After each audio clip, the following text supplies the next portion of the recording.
एक समय की बात है, महात्मा बुद्ध बिहार के पास एक राज्य में भ्रमण पर जा रहे थे। तभी वहां के एक गांव में वह रात गुजरने के लिए रुक गए और फिर वहां के लोग खूंखार डाकू अंगुलीमाल के बारे में बात करने लगते हैं। तभी महात्मा जी ने उन आदमियों को बुलाकर पूछा कि भाई, आप लोग किसकी बात कर रहे हो? तब आदमियों ने बताया कि महात्मा जी, हम डाकू अंगुलीमाल के बारे में बात कर रहे हैं। तब महात्मा जी ने पूछा, अंगुलीमाल कौन है ये? तब उत्तर में उन आदमियों ने कहा, महात्मा जी, वह बहुत ही खूंखार डाकू है जिसने अपनी दहशत से लोगों को परेशान कर रखा है। वह डाकू उसके इलाके में जाने वाले राहगीरों को लुटता है और यहीं पर उसका खूंखारपन खत्म नहीं होता। वह लोगों के उंगलियों को काट लेता है और फिर उनकी माला बनाकर अपने गले में पहनता है। तब महात्मा जी ने बड़ी शालीनता से पूछा कि अंगुलीमाल डाकू मिलता कहाँ है?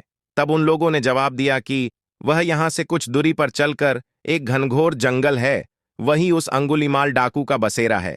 तब महात्मा जी ने कहा, ठीक है, और अपने शिष्यों को बोला कि तुम सब अब विश्राम करो, कल सुबह होते ही हमें जल्दी निकलना है। सुबह हुई और महात्मा जी ने अपने शिष्यों को कहा कि चलो शिष्यों, अब हमें उस जंगल की ओर प्रस्थान करना है। तब सभी शिष्य डर गए और बोले, जंगल की तरफ? लेकिन गुरुजी, वहां तो डाकू अंगुलीमाल का वास है। अगर हम वहां जाएंगे तो वह हमें मार डालेगा और हमारी आंगुलियां काटकर उनकी माला बनाकर धारण करेगा। तब महात्मा जी बोले कि शिष्यों, कभी भी किसी परिस्थिति में डरना नहीं चाहिए, लेकिन कोई बात नहीं, अगर तुम लोग नहीं जाना चाहते तो कोई बात नहीं, मैं तुमको वहां जाने के लिए बाध्य नहीं करूंगा, जैसी तुम्हारी इच्छा। महात्मा जी जंगल की तरफ प्रस्थान करने के लिए ज्यों ही प्रस्तुत हुए, गांव के लोगों और शिष्यों ने उन्हें बहुत रोका, लेकिन वह नहीं माने और जंगल की ओर चल पड़े। और फिर अंततः वह जंगल पहुंच गए जहां की अंगुलीमाल रहता था। जब उस डाकू की नजर महात्मा जी पर पड़ी, तब वह महात्मा जी को बड़े आश्चर्यजनक तरीके से देखने लगा और सोचने लगा कि इस जंगल में आदमी साथ मिलकर भी नहीं आते और यह यहां अकेला चला आया। तब उसने महात्मा जी से पूछा कि कौन हो तुम? महात्मा जी ने कहा, मैं एक राहगीर हूं।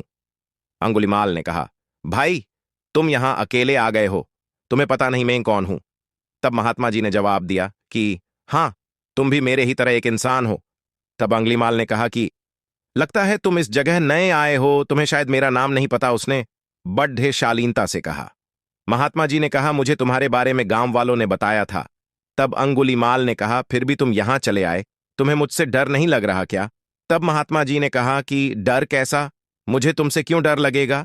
तब वह डाकू गुस्से से लाल पीला होकर महात्मा जी को घूरने लगा और कहने लगा कि तुम्हें नहीं पता कि मैं कितना ताकतवर हूं। मेरे डर के कारण यहां अच्छे से अच्छे दिग्गज आने की हिम्मत नहीं करते और तुम यहां मरने चले आए हो। तब महात्मा जी ने कहा, ताकतवर में तो तुम्हें ताकतवर नहीं मानता। तब तो गुस्से से लाल आंखें करके वह डाकू महात्मा जी को देखने लगा। तब अंगुलीमाल ने कहा कि तुम्हें नहीं पता कि मैं कितने आदमियों को मार चुका हूं। मेरे गले में ये माला देख रहे हो, मैंने उन आदमियों को सिर्फ लुटता नहीं हूं, बल्कि उनके हाथ की उंगलियां को काटकर अपनी माला में पिरो लेता हूं। ये कहते हुए अंगुलीमाल जोर जोर से हंसने लगा। महात्मा जी मंद मुस्कान के साथ हंसने लगे। तब वह डाकू आश्चर्य से महात्मा जी को देखने लगा और सोचने लगा कि अरे, ये कैसा इंसान है, मुझसे डरने की बजाय यह हंस रहा है। तब अंगुलीमाल ने कहा कि लगता है तुम्हारा मानसिक संतुलन ठीक नहीं है, यह सुनकर तुम्हें सदमा लग गया है। महात्मा जी ने कहा, मुझे कोई भी सदमा नहीं लगा और न मेरा मानसिक संतुलन खराब है। अंगुलीमाल ने कहा, तुम्हें मुझ जैसे ताकतवर डाकू से डर नहीं लग रहा और यह सब सुनकर भी तुम मेरे सामने खड़ी डीढ़े हो, ये उससे भी ज्यादा आश्चर्य की बात है। तब महात्मा जी ने कहा, कौन ताकतवर? तुम तो मुझे सबसे ज्यादा डरपोक लगते हो।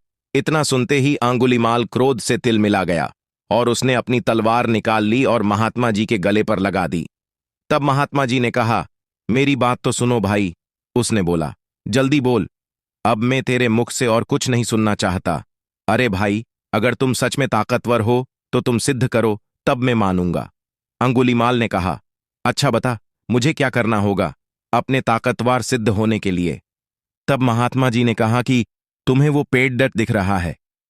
अंगुलीमाल ने कहा, हां, दिख रहा है, तो क्या करना है? उस पेड़ डच को गिराना है। महात्मा जी ने कहा, नहीं, तुम्हें सिर्फ उस पेड़ डेच से 10 पत्ते तोड़ कर लाने हैं। इतना सुनकर अंगुलीमाल जोर जोर से हेंसने लगा और हेंसते हेंसते पेड़ से पत्ते तोड़ लाया और महात्मा जी को देने लगा। महात्मा जी ने कहा, जाओ, अब यह पत्ते उस पेड़ डीट पर वापस जोड़ कर आओ। तब अंगुलीमाल हैरानी से महात्मा जी को देखने लगा। तब महात्मा जी ने कहा, क्यों, क्या हुआ? जाओ, जोड़ कर आओ इन पत्तों को। तब अंगुलीमाल बोला कि यह कैसे हो सकता है कि एक बार कोई चीज टूट जाए वह वापस कैसे जुड़ सकती है? तब महात्मा जी बोले, क्यों, तुम तो बहुत ताकतवर हो न, फिर इन पत्तों को तुम क्यों नहीं जोड़ सकते? मैं तो तुम्हें जब ही ताकतवर मानूंगा जबकि तुम यह पत्ते वापस पेड्डा से जोड़ दोगे, नहीं तो तुम डरपोक हो मेरी नजर में। असली ताकतवर तो वह होता है जो कि टूटी हुए चीजें जोड़ दे, जो चीजें तोड़ दे, वो कैसा ताकतवर?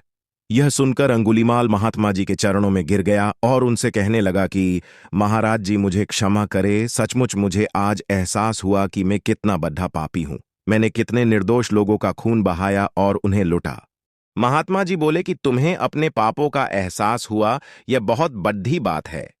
अगर तुम्हें सचमुच अपने किए पर पछतावा है तो आज से सच्चाई और अच्छे राह पर चलो, दीनों की मदद करो और अपनी ताकत का इस्तेमाल जरूरतमंदों की रक्षा में करो। तब से अंगुलीमाल अच्छे रास्ते पर चलने लगा और सबकी मदद करने लगा।